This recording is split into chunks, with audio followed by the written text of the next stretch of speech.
Tam tama tonge tam zabike tam tam tama mote tam zabike mane tambia niña nenjo biayen.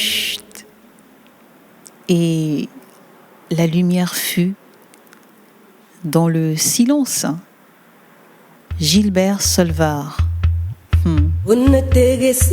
accepter de se dévoiler à soi-même et de se montrer aux autres. Ce n'est jamais simple.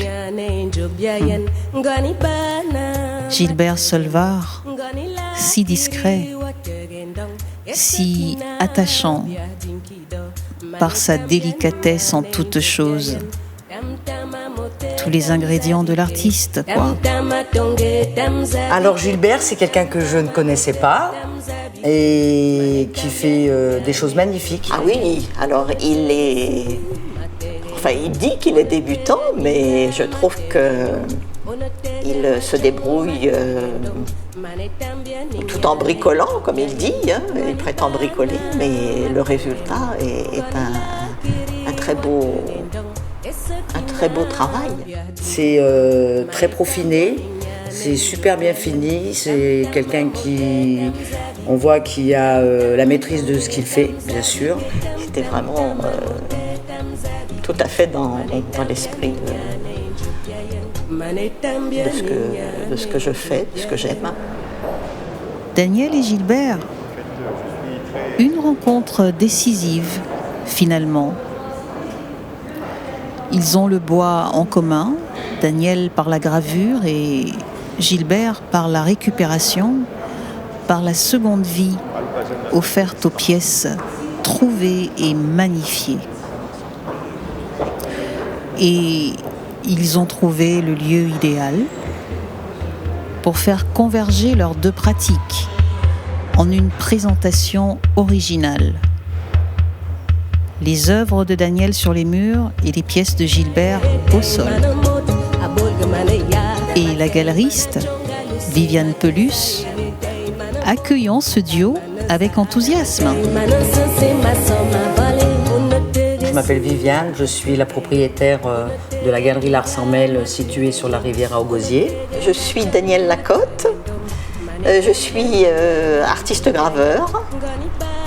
J'ai commencé à graver très jeune, puisque c'est mon père qui m'a offert mes premiers outils.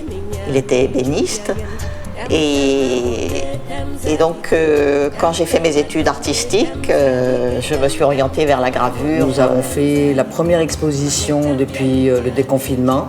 C'est la manifestation, enfin la 8e fête de l'estampe, donc qui est animée par Daniel Lacotte. Il y a eu la création de la Fédération nationale de l'estampe, qui s'appelle Manifestampe.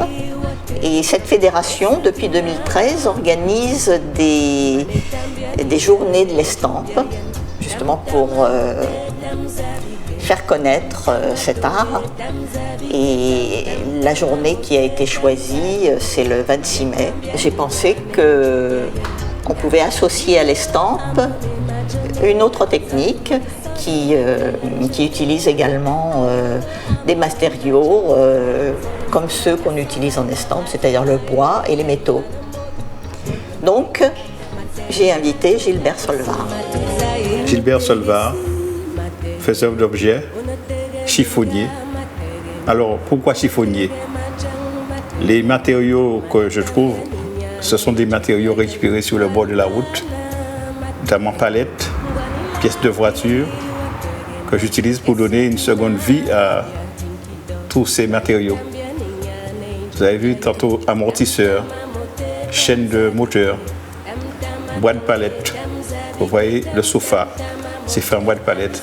La table basse, elle est faite en boîte de palette, ainsi que la chaise antilope, qui est aussi faite de palettes. Donc je laisse cours à mon imagination. Mes mains, je suis quelqu'un qui ne parle pas trop, donc mes mains s'en chargent de s'exprimer, de l'expression de tout ce que qui se passe au niveau de mon imagination. J'espère que j'aurai l'occasion de faire une exposition individuelle. Tam tam atonge tam zabike tam tam tam amote tam zabike mane tambia ninya ne njobiayen.